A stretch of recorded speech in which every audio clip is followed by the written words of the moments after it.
আমার কাছে আসলো, এসে আমার শোল্ডারে হাত দিয়ে আমার মাথার কাছে মুখ নিয়ে বলতেছে, তোর পিরিয়ডের আজকে কয়দিন চলতেছে?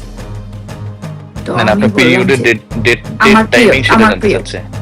না, ডেট টাইমিং না, কয় দিন চলতেছে এটা ডিরেক্ট জানতে চাচ্ছে, কারণ তার কাছে আচ্ছা অলরেডি ইনফরমেশন আছে। এতদিন পিরিয়ড থাকে নাকি কারোর? আর পিরিয়ড শেষ হলে বলিস, আচ্ছা আমার দিকটাও তো দেখতে হবে তো, তাই না? আমি যখন ডাকবো চলে আসিস। কি করতেছে? আমার পা চলতেছে না। আমি ওইখানে যে আমি কি আনসার করবো এই লোকটাকে?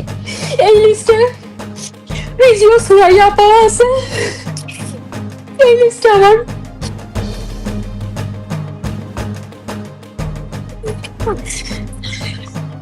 এই লিস্টে আমার ফায়াজ ভাই আছে।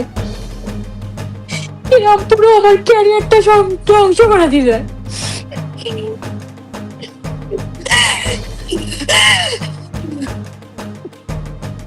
আমি কোনোদিন এদেরকে ক্ষমা করবো না, আর আমি বিসিবির কাছে ওদের বিচার চাই না। আমি আমার আল্লাহর কাছে এদের বিচার দিয়েছি। আল্লাহকে বলছি আমার চোখের সামনে এদের বিচার দেখাবেন, আর না হলে আমি হাসরের ময়দানে আমি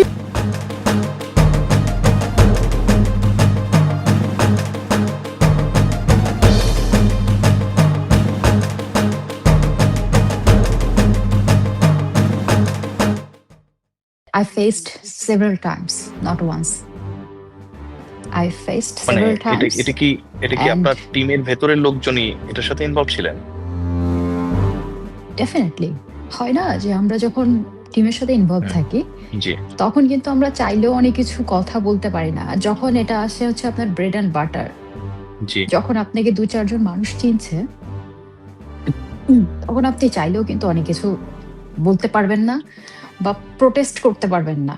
জি আমি অনেকবারই ফেস করেছি রিসেন্টলি, যেগুলি আসলে আমাকে বড় বেশি ডিস্টার্বড করেছে সেটা হচ্ছে আপনি যদি 2021 আপনি যদি থেকে। আমাকে আপনি যদি আমাকে অনুমতি দেন, আমি কি জিজ্ঞেস করতে পারি যে আসলে কারা এই ঘটনাগুলো ঘটিয়েছিল আপনার সাথে, বা আপনি হয়তো আপনারটুকু বলতে দেখুন পারবেন?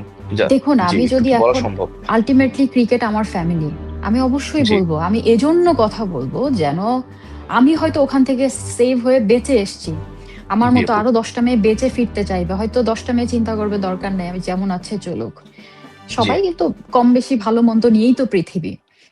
তো জি ওই 10টা মেয়ের জন্য যেন সুন্দর একটা পরিবেশ থাকে, আর তারা যেন সেফলি একটা সেফ এনভায়রনমেন্টে তারা যেন ক্রিকেট খেলতে পারে অ্যাটলিস্ট। হু অ্যাকচুয়ালি দ্যাট শুরুটা হয় কালপ্রিট? 2021 সাল জি থেকে। তার ওকে আগে আমি ফেস করেছি, ওটা আমি পরে আপনাকে শেয়ার করব। আচ্ছা আচ্ছা 2021 একুশেরটা যদি সালে একটু বলতেন।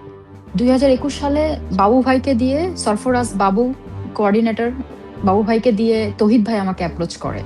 এটা আমি যিনি বিভিন্ন ইনচার্জ জায়গায় বলেছি ইনচার্জ যে ইনচার্জ ছিলেন কেন ওনারা আমার আপনাদের। সাথে মিসবিহেভ করে আমি জানি না, কেন করছে আমি বুঝতে পারছি না। আমি অনেক ট্রাই করেছি যে এই জিনিসটাকে চাপা দিয়ে আমি যেন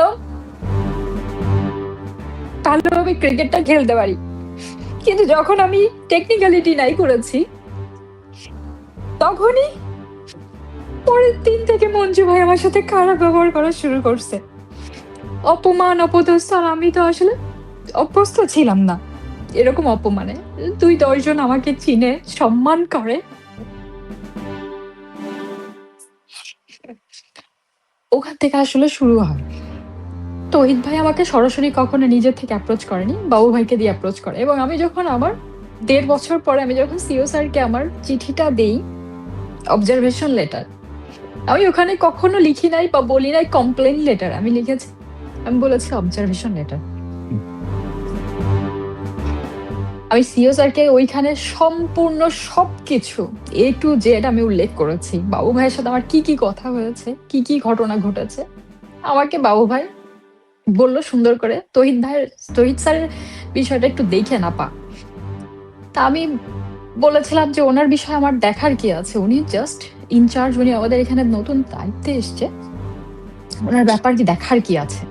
উনি হচ্ছে সর্বসের্বা এখন, উনি হচ্ছে চেয়ারম্যানের পরের পোস্টে আছেন, ওনার দিক আমার দেখার কি আছে? আমি ঠিক এভাবে টেকনিক্যালি অ্যাভয়েড করে গেছি যে আমি বুঝতেই পারি নাই প্রপোজাল। আমি এরপরে এই অন্য কেউ? ডিটেলস এজন্য বলছি যে এরপরে জি কোনো মেয়ে যদি ডিল করে তো তারা এভাবেও ডিল করতে পারবে। এই গেল ও- মঞ্জু ভাইয়ের তারপর? বিহেভ শুরু হইলো। এইবার সেকেন্ড প্রপোজাল পাইলাম আমি মঞ্জু ভাইয়ের কাছ থেকে 22-এর ওয়ার্ল্ড কাপে। মঞ্জুরুল ইসলামের কথা বলছেন, সাবেক পেসার, মঞ্জুরুল আপনাদের ইসলাম ম্যানেজার। মঞ্জু, উনি হচ্ছে সিলেক্টর ম্যানেজার ছিল আমাদের। আমার জি কাছে মনে হলো যে 1.5 বছরে আমার সাথে ঘটে যাওয়া ঘটনা আমার বিসিবি কে জানানো উচিত। জানাবো কাকে? আমার ফ্যামিলি যে হেড, যে আমার যে ক্রিকেট ফ্যামিলির হেড নাদেল স্যার, ওনাকে বারবার 1.5 বছরে অসংখ্যবার আমি অনেকভাবে জানিয়েছি। উনি সাময়িকভাবে সলিউশন করে দিত, 1-2 দিন ঠিক হইতো মঞ্জু ভাই, পরে আবার যা তাই। আমি সিও আপনাকে স্যারকে অ্যাপ্রোচ পর্যন্ত করেছিল, জানিয়েছি। আপনাকে অ্যাপ্রোচ করেছিল কিভাবে জানার এরপরে আছে? অ্যাপ্রোচ করেছে, এরপরে অ্যাপ্রোচ করেছে। এটা কি আমি নিউজিল্যান্ডে? ওয়ার্ল্ড কাপে গেলাম। হ্যাঁ, নিউজিল্যান্ডে আমি ওয়ার্ল্ড কাপে গেলাম। জি যাওয়ার পর ওখানে আমাদের প্রি ক্যাম্প হওয়ার কথা ছিল এবং প্রি ক্যাম্প হলো। পঞ্চম দিন বা ষষ্ঠ দিন, আমার এক্স্যাক্টলি টাইম মনে নেই, পঞ্চম বা জি ষষ্ঠ দিনে নেট বোলিং করছি। উনি আমার কাঁধে এসে, আর ওনার অভ্যাস হলো যে কোনো মেয়ের কাঁধে উনি এভাবে করে ধরবে, এবং ধরে তো ওনার হাত পড়ে যায় এখানে, আর এইভাবে করে উনি ধরে একটা করে চাপ দেয়। তো উনি ওভাবে শোল্ডার ধরছে, মঞ্জুরুল ইসলাম, ধরে খুব, মঞ্জুরুল ইসলাম। মঞ্জু ভাই, হ্যাঁ মঞ্জু জি ভাই, উনি ধরে এভাবে করে নিয়ে ওনার বুকের কাছ থেকে এভাবে করে আটকে ধরে, ওনার দিকে খুব ঠেসে নেয়, নিয়ে ওনার মুখ আমাদের কানের কাছে নিয়ে আসে। উনি তো অনেক লম্বা, কানের কাছে নিয়ে নিচু হয়ে তারপর কথা বলে। আর আচ্ছা মাঝে মাঝে উনি যে কোনো একটা সিচুয়েশন হলে, খুশির সংবাদ বা দুঃখের সংবাদ হলে, ওনার বুকের মধ্যে আমাদের মাথা নিয়ে চেপে ধরতো। এরকম হয়তো আপনারা দেখেছেন কিনা জানি না, ওয়ার্ল্ড কাপের কিছু ম্যাচে যখন লাইনে যখন আমরা হ্যান্ডশেক করি, তখন উনি হুম হ্যান্ডশেক বাদ দিয়ে সবাইকে ধরে ধরে ওনার বুকের মধ্যে নিয়ে নিত। আচ্ছা তো আমরা কি করতাম, আমরা একটু দূর থেকে হাত বাড়িয়ে দিতাম যেন ওদিকে না যেতে হয়। এটা নিয়ে আমরা পেছনে আবার আতঙ্কেও থাকতাম, আবার এটা নিয়ে আমরা মজাও করতাম, ওই যে আসতেছে এখন বুকের মধ্যে নিয়ে নিবে। তো এইগুলা মেয়েদের মধ্যে কিন্তু কথা হতো। উনি আমাকে এসে আমার কাছে আসলো, এসে আমার হাত, আমার শোল্ডারে হাত দিয়ে আমার মাথার কাছে মুখ নিয়ে বলতেছে, তোর পিরিয়ডের আজকে কয়দিন চলতেছে? তো মানে আমি আপনার বললাম পিরিয়ডের যে ডেট ডেট ডেট আমার টাইমিং পিরিয়ড, সেটা আমার জানতে পিরিয়ড চাচ্ছে। না, আচ্ছা ডেট টাইমিং না, কয় দিন চলতেছে এটা ডিরেক্ট জানতে চাচ্ছে, কারণ তার কাছে আচ্ছা অলরেডি ইনফরমেশন আছে। কারণ হচ্ছে আচ্ছা নর্মালি এটা আইসিসি থেকেই যে ডক্টর আমাদেরকে ক্লাস নেয় বা কিছু, হুম হুম প্রত্যেকটা টিমের পিরিয়ড ডেট গুলি ফিজিওথেরাপিস্ট বা ডক্টররা এগুলি কালেক্ট করে, এবং প্রত্যেকটা জি ইন্টারন্যাশনাল ওমেন্স টিম একটা অ্যাপস ব্যবহার করে এটার জন্য, যাতে মেয়েরা জি সিকিউর থাকে, সেফ থাকে, মান্থলি সাইকেলগুলি যেন ঠিকঠাক থাকে এই জন্য। জি তো আমাদের নর্মালি আমাদের ফিজিও এগুলি সবসময় রেকর্ড রাখতেন বা রাখেন। জি ওনার খুব মাথা ব্যথা, being a selector, being a manager, I don't know ওনার কিসের কাজে আসে। উনি ফোর্সফুলি জিজ্ঞেস করতেন একটু ডিফারেন্ট ওয়েতে, যেটা নর্মাল না। এবং উনি সেকেন্ড ওনার কোশ্চেন ছিল, আমি যখন বললাম যে ভাইয়া 5 দিন, 5 দিন এতদিন থাকে? মানুষের তো 3-4 দিনে ঠিক হয়ে যাওয়ার কথা, তোর 5 দিন তো আরো একদিন আগে শেষ হয়ে যাওয়ার কথা। আচ্ছা তো আমি তখন একটু ওনার দিকে এভাবে তাকিয়ে পড়ছি, আর উনি আমার এদিকে কথা বলছিল, ওনার বডি এদিকে, ওনার মুখ এদিকে, তাহলে চিন্তা করেন উনি আমাকে পুরাটা কাভার করে আমার এদিকে কথা বলছেন। আমি এভাবে তাকিয়ে আছি, তাকায় আমি ওনার দিকে মুখের দিকে তাকায় বললাম, সরি ভাইয়া, বুঝতে পারি নাই। তো বলছে, তোর তো শেষ হয়ে যাওয়ার কথা, এতদিন পিরিয়ড থাকে নাকি কারোর? আর পিরিয়ড শেষ হলে বলিস আচ্ছা আমার দিকটাও তো দেখতে হবে তো, তাই না? তখন আমি ওনার দিকে তাকিয়েছি, তাকানোর পরে উনি বলতেছে যে জি কি? আমি বলছি, সরি ভাইয়া, বুঝতে পারি নাই। তো উনি বলছে যে তোর 5 দিনে তো শেষ হয়ে যাওয়ার কথা, আমার দিকটাও তো দেখতে হবে, এতদিন পিরিয়ড থাকলে হবে? আমার দিকটাও তো দেখতে হবে। তো আমি বললাম, ভাইয়া সরি, আমি বুঝতে পারি নাই আপনার কথা, অত বোঝাবুঝির কিছু নাই, পিরিয়ড শেষ হইলে আমাকে বলিস, আমার দিকটাও তো তোর দেখতে হবে, এটা বুঝতে হবে তোর বিষয়টা, আমি যখন ডাকবো চলে আসিস। আপু, যখন যখন আপনাকে বললো যে তুই আমার কাছে চলে আসিস যখন পিরিয়ড শেষ হবে 1-2 দিনের মধ্যে, তারপরে আপনি কি করলেন আমি এখান থেকে যদি একটু আমি বলতেন। ওখানে আমি পুরো ঠান্ডার হয়ে গিয়েছিলাম, আমি কি আনসার করব জানি না, কারণ আমি জি এই 1.5 বছর উনি আমার সাথে খুব মিসবিহেভ করছে, চরম লেভেলের। জি আমার জি কাছে মনে হয় তো ওনার একটা মুখের ভালো শব্দ শুনলে মনে হয় আমি একটা ভালো বল করতে পারবো, কারণ আমার বোলিং জি হইতো না। এর মধ্যে উনি আমাকে প্রপোজ করেছে, করলে এখন আমি কি আনসার করব, কিভাবে আমি ডিনাই করব? আমি ঠিক ওই ওই ফ্র্যাকশন অফ সেকেন্ডের মধ্যে আমি চিন্তা করতেছি আমি কি বলবো। এর মধ্যে আমার এক বোলার শেষ বোলিং শেষ করে ও ব্যাকও করে পারে না, আমি ওকে হাত দিয়ে সরালাম, সরো আমার টার্ন বলে, আমি ভাই এক্সকিউজ মি বলে আমি বোলিং শুরু করলাম। আমি বোলিং শেষ করে আমি আর ব্যাক করতে পারছি না, আমার পা ভারী হুম, হয়ে আসছে।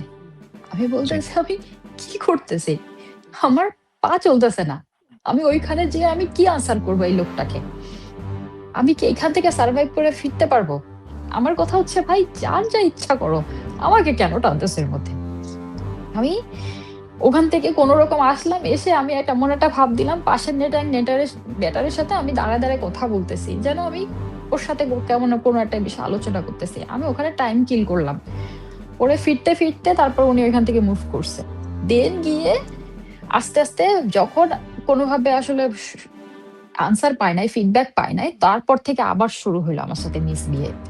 আমি বাধ্য হয়ে আবাহনীর যে একাডেমির যে কোচ ডালিম ভাই, সে হচ্ছে নর্মাল কোচ, তাকে বললাম জি আপনি শুধু দাঁড়ায় থাকেন, আমার কাউকে লাগবে, আপনি দাঁড়ায় থাকেন। উনি আমাকে এক জি সপ্তাহ 2 সপ্তাহের মতো উনি আমাকে ট্রেনিং দিল।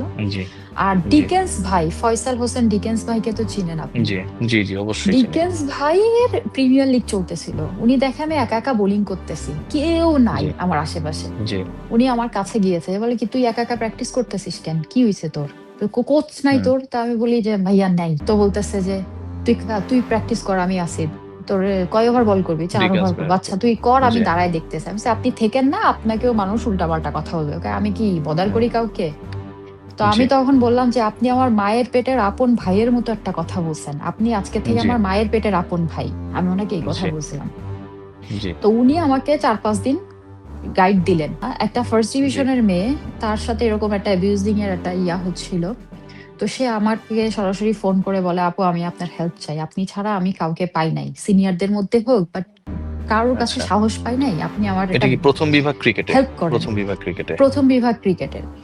তো এটা কি জি হয়েছে, ওমেন্স উইং এর কোনো একজন অফিসিয়াল, ওমেন্স উইং এর হুম রিলেটেড একটা হুম অফিসিয়াল, তিনি হুম হচ্ছেন ওই মেয়েটাকে করছিল, মানে আচ্ছা অ্যাবিউজ রিলেটেড কোন একটা ইনভলভ ছিল। আচ্ছা তো আচ্ছা ওই মেয়ে আমাকে সাহায্য চায়। তো আমি বললাম দেখো, আমি হায়ার অফিসিয়ালের সাথে কথা বলতে পারি, জি কিন্তু আমার তো প্রমাণ লাগবে, প্রমাণ ছাড়া তো আমি আপু কথা বলতে জি পারবো না। ওই মেয়েকে আমি জি কখনো ফেস টু ফেস দেখিও নাই, ফোনেই কথা হচ্ছে। তো আচ্ছা ও আপু আচ্ছা আমার কাছে আচ্ছা প্রমাণ আছে, ভয়েস রেকর্ড, ফোন আচ্ছা ফোন কল রেকর্ড। তো আমি বললাম ঠিক আছে আপু, রেকর্ড আমাকে দাও, আমি ব্যবস্থা জি করছি কি করা যায়। তো আমি জি সেটা জি সরাসরি সিও স্যারকে, আমি একবার শুনে আমার কাছে মনে হলো হ্যাঁ এটা প্রমাণ যথেষ্ট। আমি সিও জি স্যারকে সরাসরি দেখা করে আমি ওনাকে হ্যান্ড ওভার করি, ওনাকে বলি স্যার যদি আপনাদের মনে হয় ব্যবস্থা নেওয়ার জন্য, ক্রিকেটটাকে ক্লিন এর রাখার আগে জন্য প্লিজ করবেন। জাহান আপু, এর আগে আপনি যে সিওর কাছে যে রিপোর্টটা জমা দিয়েছিলেন, আপনি বললেন জি যে জি যে সময়টা আপনারা অমিক্রনের কারণে মনে হয় কোয়ারেন্টাইনে জি ছিলেন, জি ওই সময় আপনি রিপোর্টটা রেডি করেছিলেন, ওখানে তো এই জি ঘটনাগুলো উল্লেখ ছিল যেগুলো আপনার সাথে ঘটেছে? সম্পূর্ণ ঘটনা আমার সাথে সব যত উল্লেখ ছিল? ঘটনা ঘটে এসছে, ছোট জি খাটো খুঁটিনাটি, অফিসিয়াল, জি টাইমিং, ইয়ার, জি কি কি শব্দ জি ব্যবহার করেছে, সবকিছু। জি আপনি বুঝতেছেন না, একটা টিম মিটিং এ যখন পয়েন্ট আউট করে আপনার নামটাই ধরেই শুধু আপনাকে বাজে কথা শোনানো হবে, আপনার সম্মান তো সম্মান, মনে হবে আপনি তো গলির ক্রিকেট খেলতে আসছেন। যারে যে তৌহিদ ভাই তো মারা গিয়েছে, আল্লাহ মাফ করুক, আমি ওনাকে কোনো দিন ক্ষমা করবো না। রিয়াসাত ভাই, আমি কোনোদিনও ক্ষমা করবো না। আমি তৌহিদ ভাইকে না কোনোদিন ক্ষমা করবো, আমি মঞ্জু ভাইকে কোনোদিন ক্ষমা করবো না, আমি ইমন স্যারকে কোনোদিন ক্ষমা করবো না, আমি জ্যোতি, পিঙ্কি, নাহিদা, ঋতুমণি, এই ব্যক্তিগুলাকে কোনোদিনও ক্ষমা করবো না। আমার এই লিস্টে রিজিও সুরাইয়া পাওয়া আছে, এই লিস্টে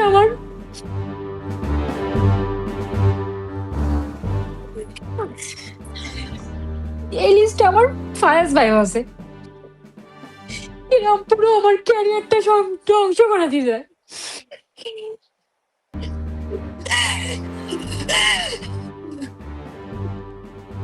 আমি কোনোদিন এদেরকে ক্ষমা করবো না, আর আমি বিসিবির কাছে এদের বিচার চাই না।